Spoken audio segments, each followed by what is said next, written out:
Hello guys, अगर आप लोग को मेरे वीडियोस पसंद आए तो मेरे वीडियोस को लाइक कर दीजिए, शेयर कर दीजिए और सब्सक्राइब कर दीजिए। और सिस्टम ऑफ सर्च के पिछले एपिसोड के एंड में हमने देखा था कि चुईवान और लुओसन दोनों बात कर रहे होते, उतने में वहां P1 आ जाता है। आने के बाद बोलने लगता है कि चुईवान तुम्हारे यही आखिरी दिन है, क्योंकि इसके बाद मैं तुझे जान से मार डालूंगा और तेरे अंदर का इनविजिबल स्वॉर्ड विल पावर भी मैं ले लूंगा। उतने में वो वापस सारे डिसेबल बोल रहे होते हैं कि फाइनली 5 सालों के बाद वो यहाँ पर आ ही गए। और ये सुने के बाद P1, चुईवान और लुओसन तीनों लोग उसी डायरेक्शन में देखने लगते हैं जिस डायरेक्शन में वो बंदा आ रहा होता है। और वो बंदा और कोई नहीं बल्कि ये हेंकुवांग ही होता है। और ये अपना पूरा एनर्जी रिलीज करते करते वहां पर आ रहा होता है। और वो वहां पर आते समय सिर्फ चुईवान को ऐसा घूर के देख ही जा रहा होता है। और इसे देखने के बाद ये सारे डिसेबल चौंक जाते हैं और बोलने लगते हैं कि अरे बाप रे, ये हेंकुवांग हमारे सारे आउटर गेट के डिसेबल में फर्स्ट रैंक पर आने के लायक है, क्योंकि मैं महसूस कर सकता हूँ उसका एनर्जी काफी ज्यादा खतरनाक है। तब हेंकुवांग की तरफ देखते वो चुईवान के सामने आकर पहुंच चुका था। पहुंचने के बाद बोलने लगता है कि चुईवान, मैं तुझे 2 ऑप्शन देता हूँ, और उसमें पहला ऑप्शन है कि तुम अपने आप ही तेरे अंदर का वो इनविजिबल स्वॉर्ड विल पावर मुझे दे दे, इसके बाद मैं तेरा जान बख्श दूंगा। और दूसरा ऑप्शन है कि मैं ही तेरे पास आऊंगा, आने के बाद तुझे जान से मार डाल के तेरे अंदर का वो इनविजिबल स्वॉर्ड विल पावर मैं ले लूंगा। तब इसे देखने के बाद लुओसन बोल रहे थे सीनियर ब्रदर चुईवान, आप इस बंदे से काफी ज्यादा संभल के रहे, क्योंकि मैं महसूस कर सकता हूँ इसका आरा काफी ज्यादा खतरनाक है। और ये हमारे तरफ ये से देख रहे हैं कि ये कोई ह्यूमन नहीं बल्कि एक वुल्फ है जो कि अपने प्रे को देख रहा है। ये सुने बाद चुईवान बोलने लगते तुम कौन हो उसके बारे में मुझे नहीं पता और पता भी नहीं कर रही, और तुमने मुझे पहले 2 ऑप्शन दिया पर मैं सिर्फ तुझे एक ही ऑप्शन दे रहा हूँ, और वो ऑप्शन है कि तुम मेरे रास्ते से चुपचाप साइड में हट जाओ, वरना मैं तुझे वहीं पर जान से मार डालूंगा। ये बोलने के बाद चुईवान अपने मन ही मन सोचने लगता है ऐसा लग रहा है इस बंदे को ये अपना पूरा एनर्जी रिलीज करे तो इसके वजह से मेरा फट के हाथ में आ जाएगा। और मैं भी मान दो इस बंदे की एनर्जी काफी ज्यादा खतरनाक है, इसके वजह से अगर मैं पहले जैसे चुईवान होता मैं डर जाता थोड़ा बहुत, पर अब मेरे पास वो इनविजिबल स्वॉर्ड विल पावर आ गया, तो इसलिए मुझे इस बंदे से डरने की कोई भी जरूरत नहीं है। ये सुने बाद हेंकुवांग बोले माफ कर दो मुझे, मैं अपने आप को इंट्रोड्यूस करना भूल ही गया था, मेरा नाम जो हेंकुवांग है, और तुझे देखने के बाद मुझे ऐसा लग रहा है तुम मेरे से भी पागल बंदे हो, तो इसलिए मुझे ही धमकी दे रहे हो। पर I like it bro, I like it a lot, तो इसीलिए मुझे तुम्हें मारने का मूड ही नहीं है। उतने में ही अपना ईविल एनर्जी रिलीज करता करता वो फेंगली आवर आ जाता। आने के बाद बोलने लगता है चुईवान, हम दोनों फाइनली मिल ही गए। और ये आवाज सुनने के बाद चुईवान भी ऐसा मुड़कर देखने लगता है और अपने मन ही मन सोचने लगता है कि कौन है बे मुझे इतना प्यार से बुला रहे हैं। और तभी हम फेंगली को देखते हैं, वो वहीं पर अकेला नहीं बल्कि उसके साथ सनयुइंग को भी जबरदस्ती लेके आ रहा होता है। इसके वजह से सनयुइंग काफी ज्यादा रो रही भी होती है। तब वो फेंगली चुईवान को देखकर बोल रहा होता है कि चुईवान, आज तो तुम काफी ज्यादा टेस्टी लग रहे हो, तो इसीलिए मुझे तुम्हें किसी और के साथ शेयर करने का कोई भी मूड नहीं है, क्योंकि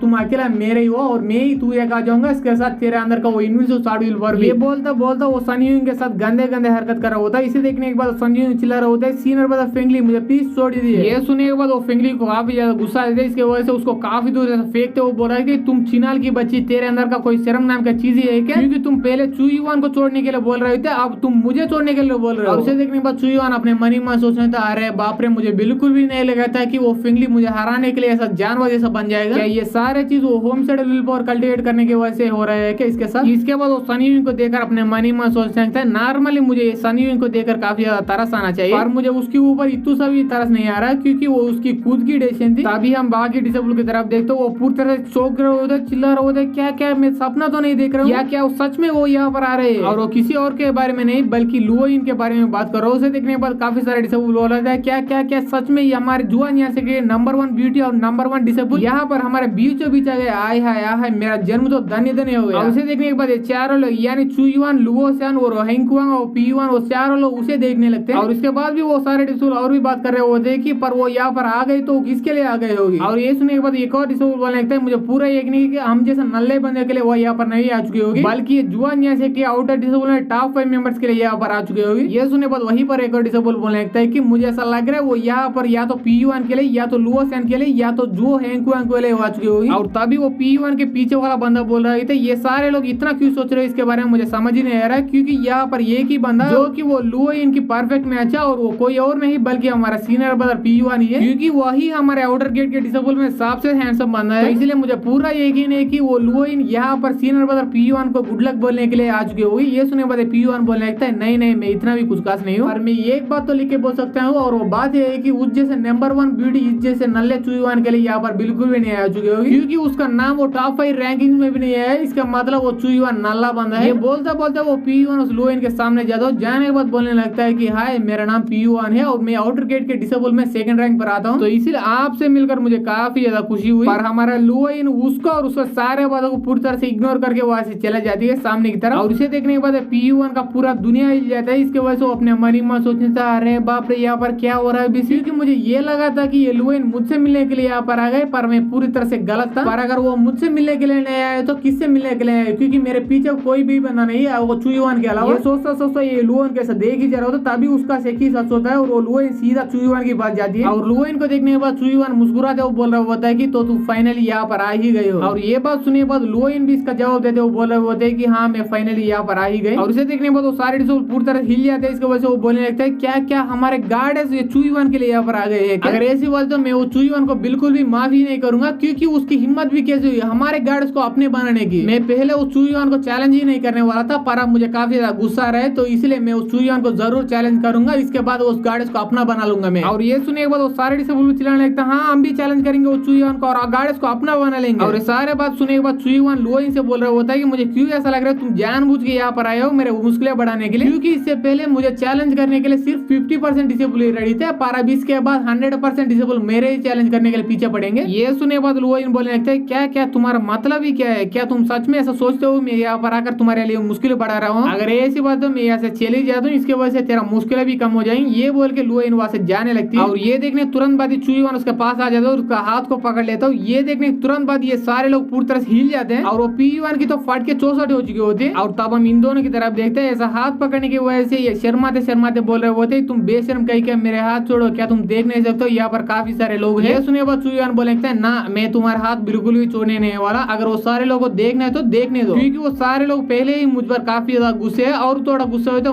घंटा भी फर्क ही नहीं पड़ने वाला मुझे। इसे देखने के बाद वो पी1 को काफी ज्यादा गुस्सा देते हैं। इसके वजह से वो अपने मन ही मन सोचने लगता है चुईवान तुम कमी नहीं गए, तुमने पहले ही मेरा बेइज्जती मार लिया था और अब भी तुम ऐसा करके मेरा बेइज्जती फिर से मार रहे हो, तो इसीलिए मैं तुझे बिल्कुल भी नहीं छोड़ूंगा, मैं तुझे तड़पा तड़पा कर मार के रहूंगा। और इसके बाद लुओइन जबरदस्ती अपना हाथ को चुईवान के हाथ से छुड़ा लेती है। इसकी वजह से बोलने लगती तुम बेशर्म कहीं का तेरे अंदर शर्म ही नहीं है। इसके बाद लुओइन अपने फादर से दिया गया रिंग को चुईवान को देते हुए बोल रहा होता है कि मैं यहाँ पर खुद तेरे साथ मजाक करने के लिए नहीं आया हूँ, बल्कि मैं तुझे ये रिंग देने के लिए आया हूँ और ये रिंग मेरा फादर का है और उसने तुम्हें ही देने के लिए बोला। और उसने ये भी बोला था कि ये उसका लकी रिंग है, अगर तुम इसको पहन लोगे तो तेरे अंदर की काफी ज्यादा लक आ जाएगा। सुनने बाद चुईवान उस रिंग को लेते हुए बोला हो तो ओहो तो ये मास्टर का रिंग है, मुझे लगा था कि तुम मुझे प्रपोज मारने के लिए यहाँ पर रिंग ला चुके हो। और इसे बोलते बोलते वो रिंग को अपने उंगली के ऊपर पहन लेता है। इसके बाद बोलने लगता है कि तुझे चिंता करने की कोई भी जरूरत नहीं, क्योंकि मेरे पास वो इनविंसिबल शॉर्ट विल पावर के साथ साथ अब तुम्हारा फादर का ये लकी रिंग भी आ चुका है, तो इसीलिए मैं तुम्हारे लिए फिर से वापस जरूर आऊंगा। और तभी वहाँ पे वो फर्स्ट ट्रेलर आ जाए तो आने के तुरंत बाद ये सारे लोगों को अनाउंसमेंट दे रहा होता, तभी हमारा ये एपिसोड ये पर खत्म हो जाती है। अगर आपको ये एपिसोड पसंद आए तो एपिसोड को लाइक कर दीजिए, शेयर कर दीजिए एंड सब्सक्राइब कर दीजिए and thanks for watching guys.